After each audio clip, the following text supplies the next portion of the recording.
I never get tired of it. It's rock and roll. It's Sunday night. It is the Sunday night battle cry. I'm Mark Meckler. Obviously, I'm your host for the battle cry. You're here, so you must like it. I appreciate that, and I'm really glad to be with you guys. I wasn't with you last week. I hope you missed me because I missed you guys. I really do. That just sounds like such a, I don't know, like a TV kind of thing to say. But the truth is, I miss being here on Sunday nights when I'm not here. And the reason I miss it is because it's a chance for me to connect with you, and that's kind of the most important thing that I do. This is sort of a podcasting, Facebook Live kind of a thing, maybe for you, but for me, it's a connection because I love your comments. I love the things I hear from you. This is where I learn what I need to know to do my job. I think one of the things that makes me different is not that I'm any better than anybody else. I'm certainly not smarter than anybody else. You can tell by looking at me, I'm not better looking than anybody else. But what I do have is I have an ear for what you are saying. I have a heart for what you're thinking. Like I'm the same as you. And so I learn from you and I stay plugged into you. I do that on Facebook. I actually do it a lot now on Parler. If you're not at Parler, go to parler.com, parler.com, and get signed up, get an account there because that's where I'm living online now. That's where I'm posting online. And Mark Levin is there. Sean Hannity is there. The president's kids are there. Like all the major conservatives are moving over there. I actually wish the honest liberals, all three of them, would move over there now because there's no censorship there at Parler. So I'm there, but mostly I spend time here with you, listening to you. I'm on Facebook, and I prefer not to be on Facebook so much, but so many of you are here, and that's why I stay here because I learn from listening to you. One of the things that I learned this Thanksgiving, I hope you learned the same thing, was that the ignoramuses are ignoramuses, and I didn't listen to them. And I don't think you listened to them either. In other words, we got together and we had Thanksgiving dinner with our family. We had a good sized dinner here. Not huge. It wasn't, we don't have a big family, but we had 9 people here for dinner. It was wonderful. Mom cooked up a 20-pound turkey, and we had the close family here. Jacob was in from Virginia. Lucy and Clayton, of course, living here in Austin. They came over. My folks came over. One of our interns came over, which was really awesome. My intern, Amanda, who lives in Southern California, she came out here for Thanksgiving, spent Thanksgiving with us. And what do? Well, we ate a big old bird. Mom cooked a 20-pound bird. Beautiful. And I know you might think that your wife or your grandmother or your mom or whoever cooks the best turkey in the world. Sorry. Objectively speaking, my mom does. So we had the best turkey in the world, stuffing, all the fixings, pumpkin pie, pecan peach pie, which was really good. It was fantastic. And we hung out together and we loved on each other and we shared thanks for all the things that we're thankful for. And one of the things that I'm always thankful for is you. The fact that there are regular grassroots folks out there doing the deal, engaged in the fight, paying attention to politics, and ignoring the ignoramuses like Governor Gavin Newsom out there in California, like Witless Whitmer in Michigan, like Evers in Wisconsin, all of whom told you you should be too scared to have Thanksgiving. Can you imagine that? You're too scared to have Thanksgiving. Think of the pilgrims, excuse me, in the wilderness, right? In a strange country, in a hostile land. Were they too scared to have Thanksgiving? No, you can never be too scared to give thanks. You shouldn't be too scared to get together with people, to love on the people you love, to be thankful, to appreciate those you love, to appreciate those you care about.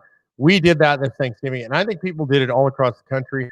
And there's something especially good about it, which was a sign of the growing resistance.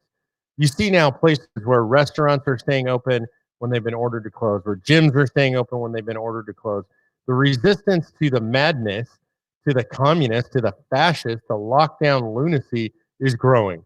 And Thanksgiving was very symbolic of that because so many people were told not to get together for Thanksgiving, and so many people did. They didn't pay attention to that kind of stuff. So I think that's really important. I hope you did the same. I hope you got to hang out with your family and love on them. And I hope you didn't have to talk too much politics. Now, we talked a lot of politics at our Thanksgiving table because we all agree, so there was no contention. And we like talking politics and philosophy and religion and life and death and all like meaningful stuff at our Thanksgiving.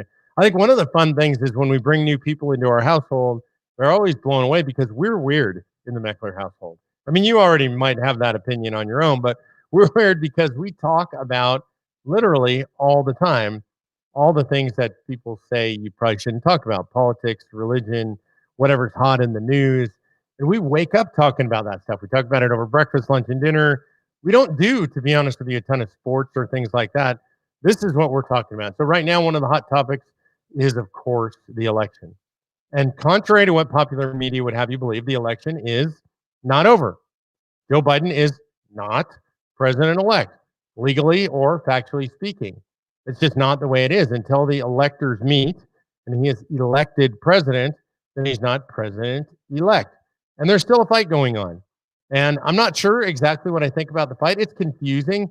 You're probably like me. You see all these stories fly across your phone, across your Parler feed, across Facebook. There's a lawsuit here, there's a lawsuit there. The legislature's acting. Hard to know exactly what to think. I'm going to run you through some of them. Forgive me for referring to my notes here, but it's complicated right now. Let's start with Michigan. We've got lots of good friends in Michigan. You got Senate President Mike Shirkey. You got the Speaker of the House, Lee Chatfield. I think these guys are honest, true patriots that are trying to get it right. And we are, as an organization, putting pressure on them to do that, for sure.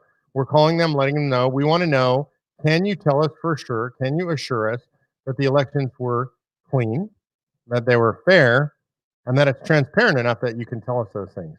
Clean and fair, and you need the transparency to tell us. And I think they're going to struggle to do that, even though the elections have been quote unquote certified in Michigan. The legislature is continuing to look into that, and we're going to continue to push that.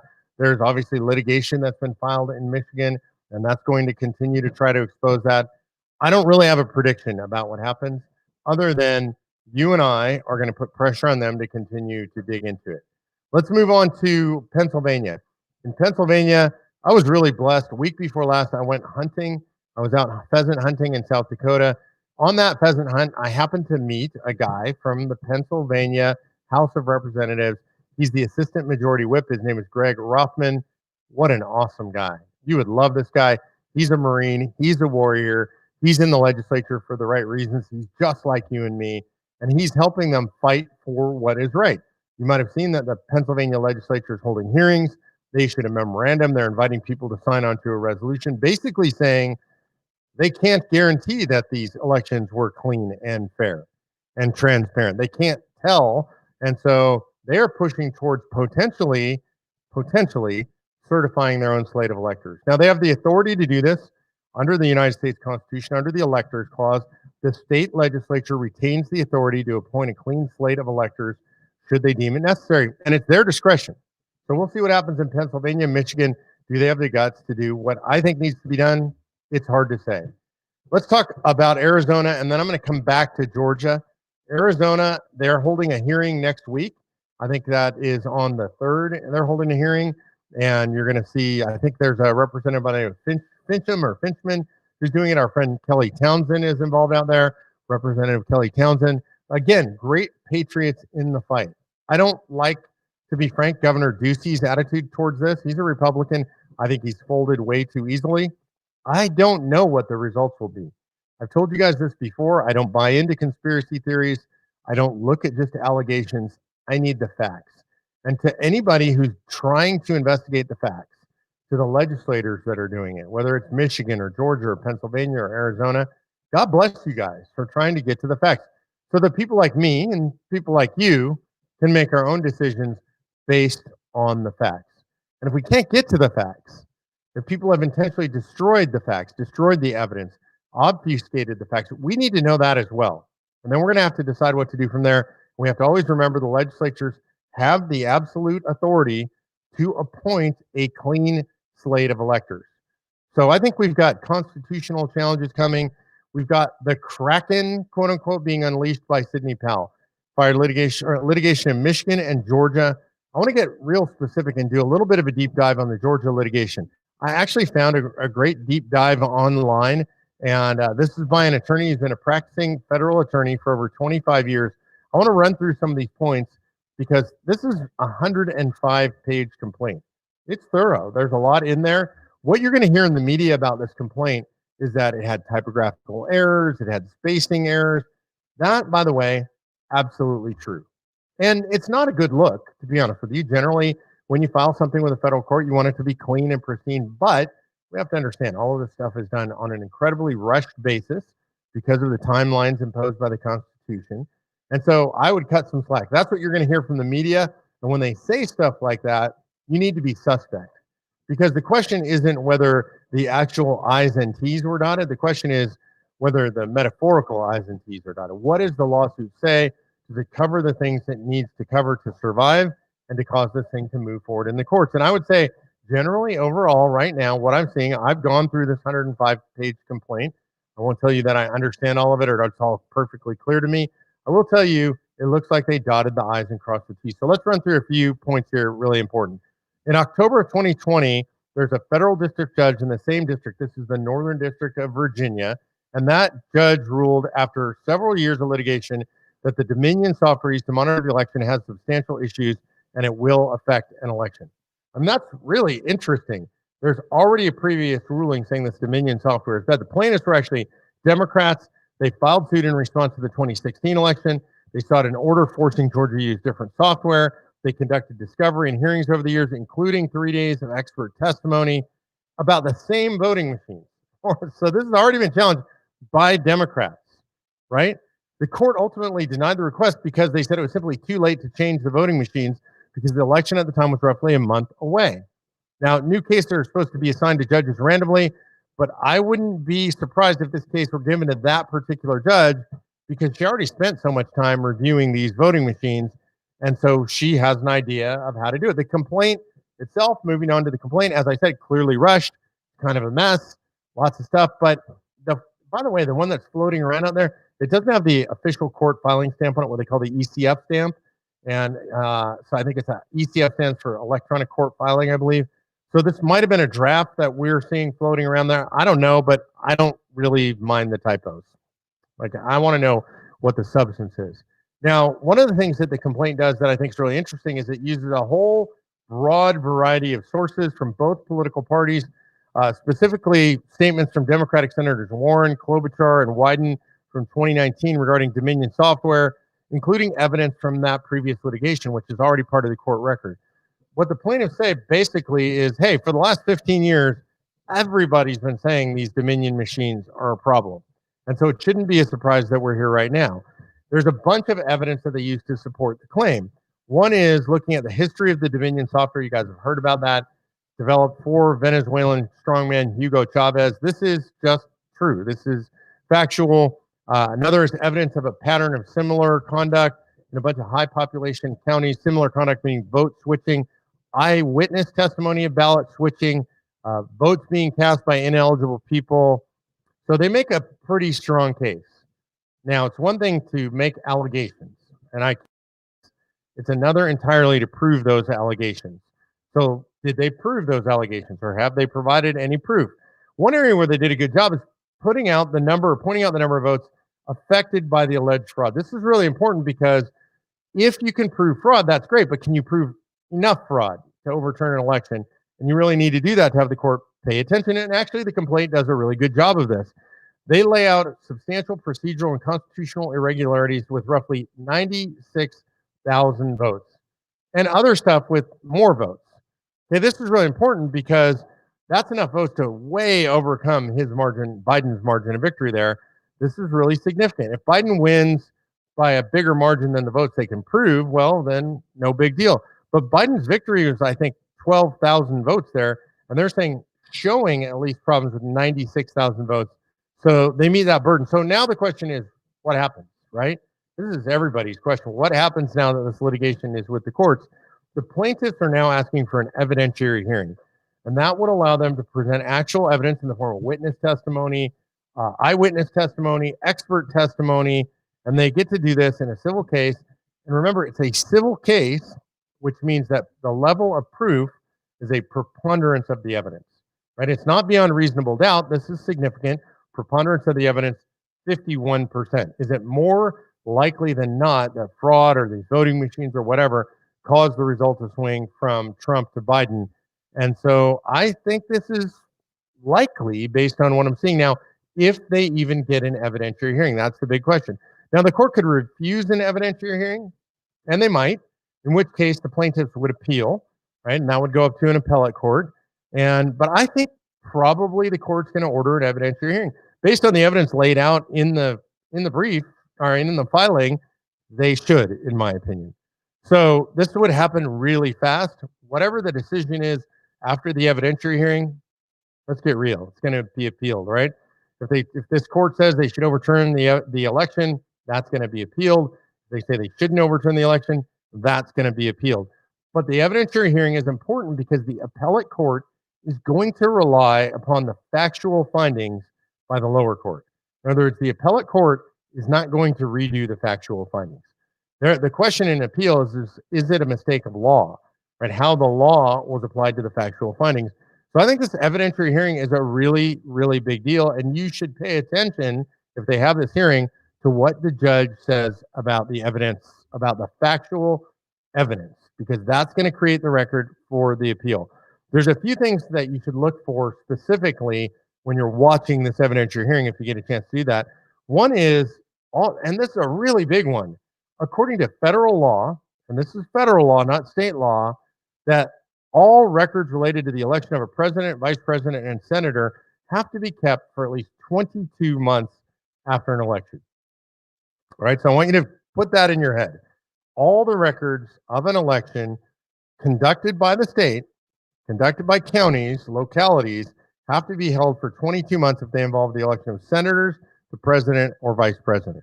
Right? So this is really important because if the court orders an evidentiary hearing, I'm going to expect the court is going to ask for evidence provided to the plaintiff and to the court by these jurisdictions. And probably they're going to say, for example, we need the paper ballots, right? The paper ballots that these machines are supposed to produce to back up their digital evidence. Well, I question whether the Georgia Division of Elections still has that data. Like, really, it seems like a lot of this stuff has been disposed of. I haven't seen evidence of that data, and they haven't gone back through that data to verify things.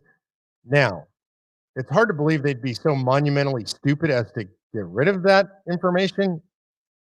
But if they don't have it, or if they, the plaintiffs, this is Sidney Powell, is alleging that the voting machines don't keep copies of the original paper ballots, those copies designed to create the audit trail, I think that there's going to be hell to pay.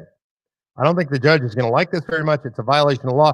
By the way, it is a violation of criminal law. And now, whether or not anybody gets punished for this, I think they should. They probably won't if that violation exists. But what I would say is the judge is going to take that very seriously. Any judge should take that very seriously. There's criminal law that requires you to keep this stuff, criminal penalties if you don't. And so plaintiffs could say that, look, there are major irregularities, right? And defendants had, if they'd followed the law, you, the court, would have the ability to know what happened here. You would have had the evidence to determine whether the irregularities are just some weird statistical coincidence or that they're based on fraud, but that the defendants have deprived the court of the ability to do so. Courts don't like that, okay?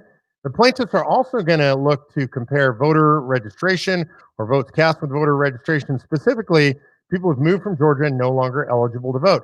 The plaintiffs say that over 20,000 votes were cast by people who'd moved out of Georgia and no longer eligible. Remember, the margin's 12,000. This is really huge, and there's no dispute about this. There are going to be facts and evidence. How many people not living in Georgia cast votes, and what were those votes? And the plaintiffs can prove that there were 20,000 votes cast by non-residents. Court's going to give them wider latitude about other matters. If they can't prove it, then the plaintiffs are going to probably get stuffed on this case.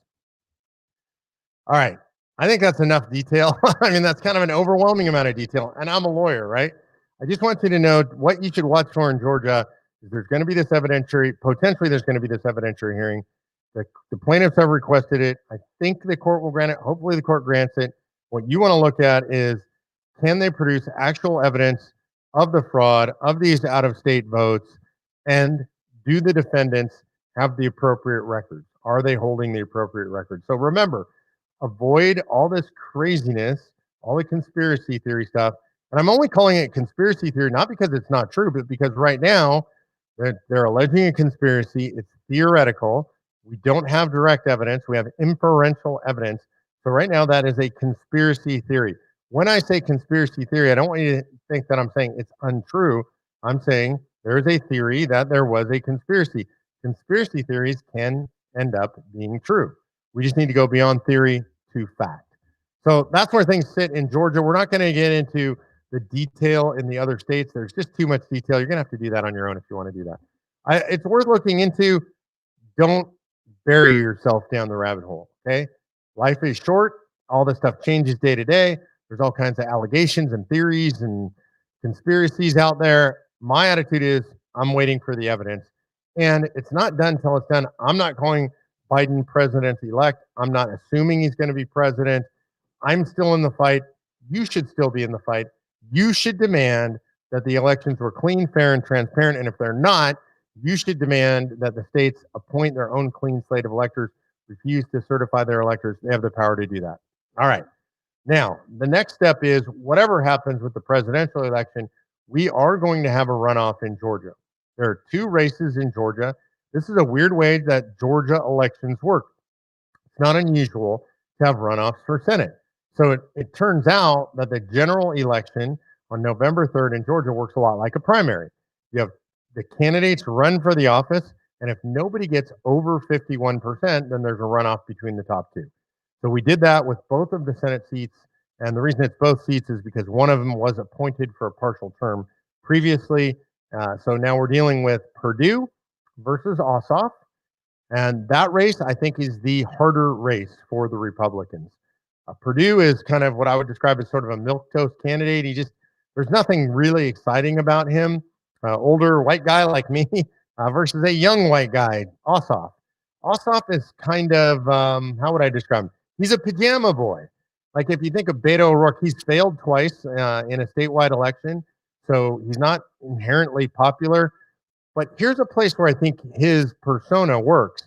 His sort of lefty, softy, she-male persona. Here's where it works: is in women, college-educated women who are now suburban moms.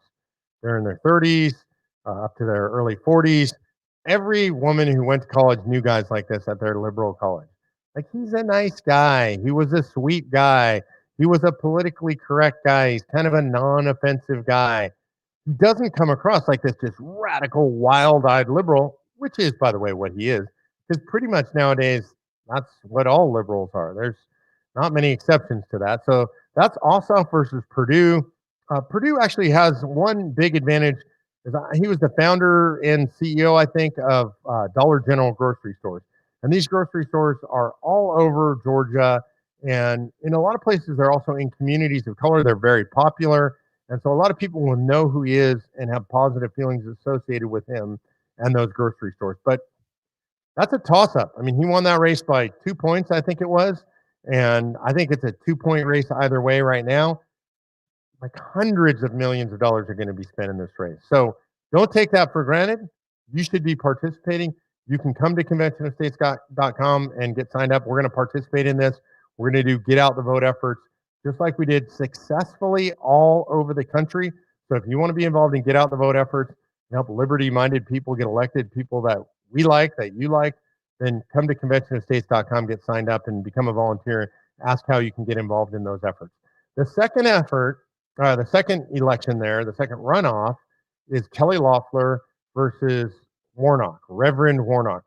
Warnock is a lunatic, a madman, a racist, an anti-Semite.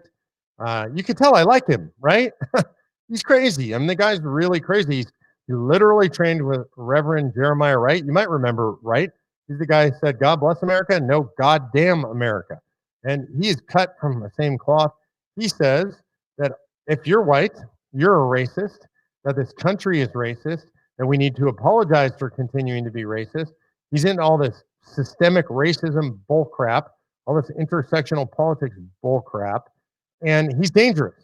He's really dangerous, right? So this is a big fight ideologically between Kelly Loeffler, who is a successful mom, middle-aged businesswoman, self-made. Her and her husband built a business worth several $1 million. I don't know exactly, but she appeals, by the way, to the same demographic that Ossoff appeals in the other race.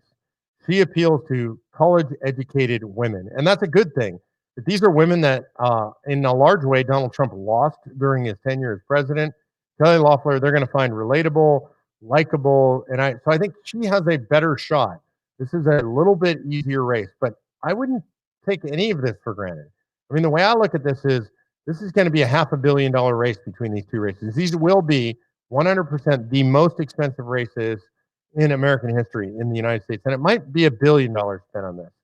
So don't take anything for granted. If you're in Georgia, you damn well better be working. You better be out there walking, knocking, talking, giving money, making calls, whatever you can do.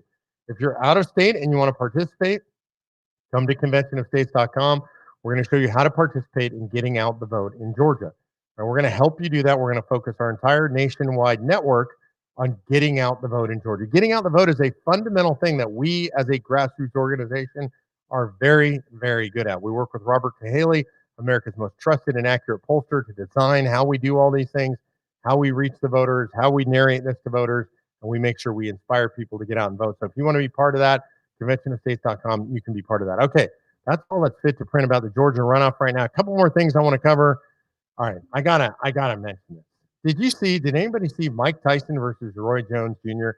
boxing? I'm not kidding. Like, if you didn't follow this, these guys are in their 50s. God, that makes me feel like good. Like these guys are willing to go beat on each other. Now, I wouldn't do that. I wouldn't get in that ring.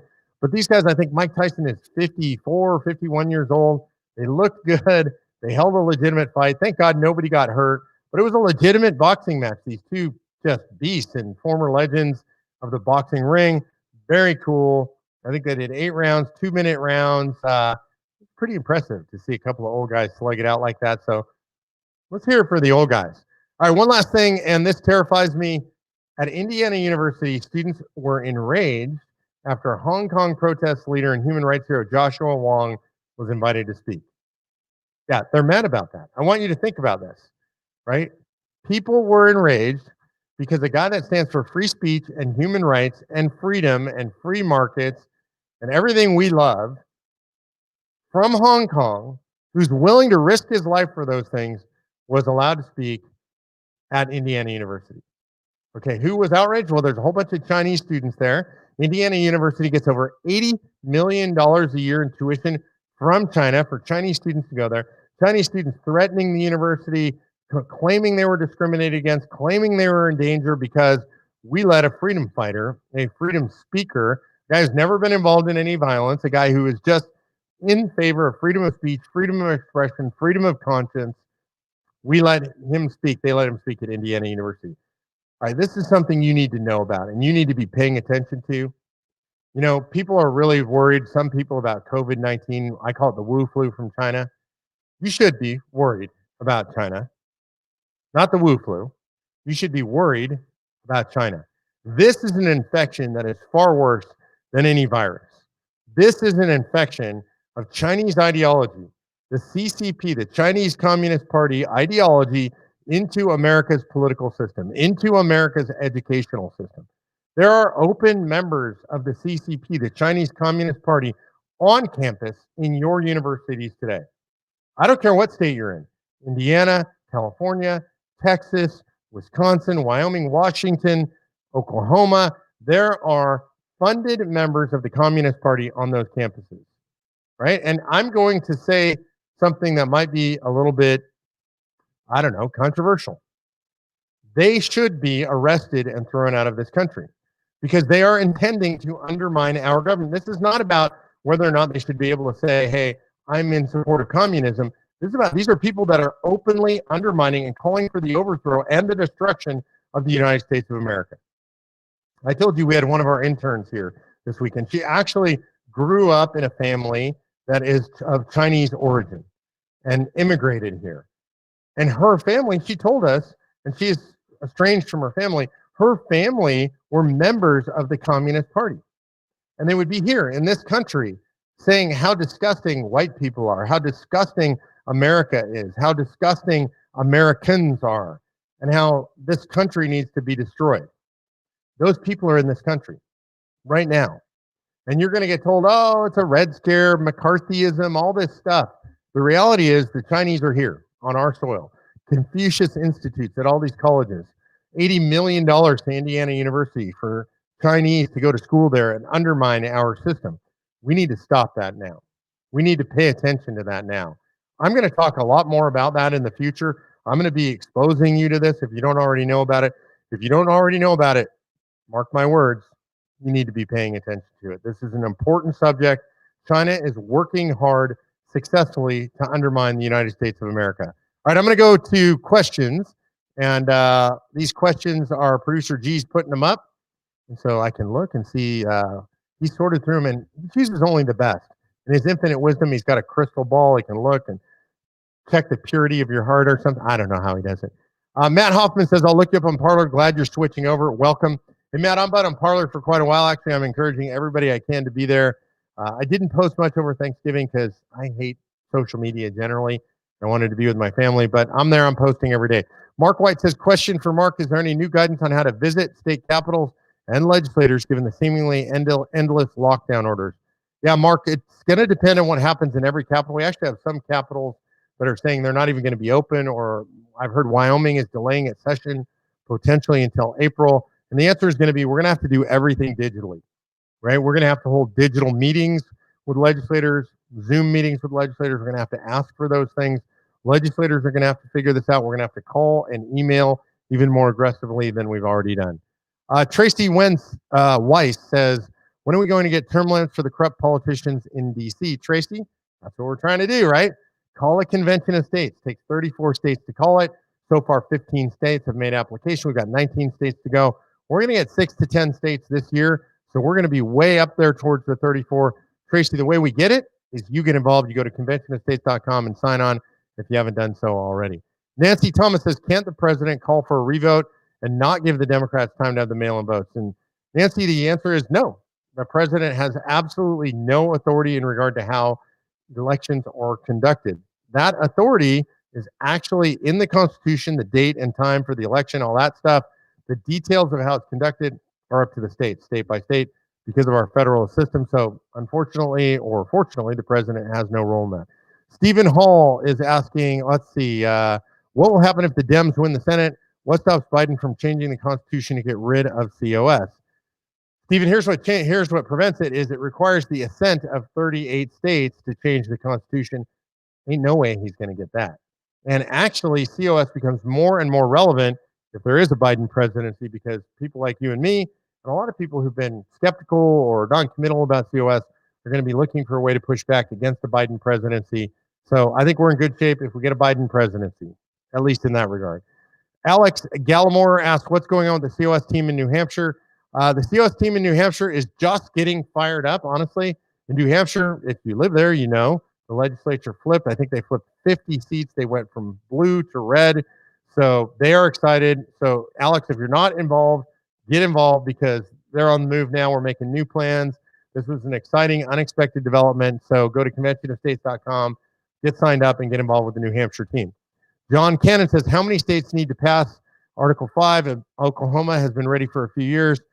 I'm ready for term limits. John, takes 34 states to call it. Oklahoma was a relatively early adopter, thanks to our good friend, the late, great Senator Tom Coburn.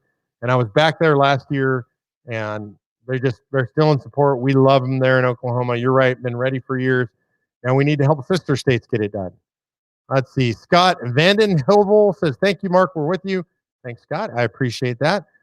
Sean Ananami says, where's the dog? Wait, where'd the dog go? Oh, they're here. Hold on a second. Let's see if we can. I'm gonna do something I'm not supposed to do. There we go. There are the dogs on the floor. We'll move the camera. We'll give you a different angle. Craziness. That's the crazy roving camera here in the high-tech studio. So the dogs are on the floor. Sometimes they're on the floor. Sometimes they're on the couch. They're always here when I'm podcasting. That's Levi and Gideon, by the way, if you guys don't know them. Great Danes, 150 pounds apiece. Yes, I have 300 pounds of dog. Let's see. Edna Kruger says, do you think we'll pass our resolution in Michigan this year? Yes, yes, and triple yes. I think Michigan is going to close out the year for us. Part of it depends on what happens with all this election stuff, the COVID stuff, but we're pretty close to ready to go in Michigan. By the way, Edna Kruger designed our incredible Christmas ornament. If you haven't seen it yet, go to conventionofstates.com, click on the store, click on the Christmas collection.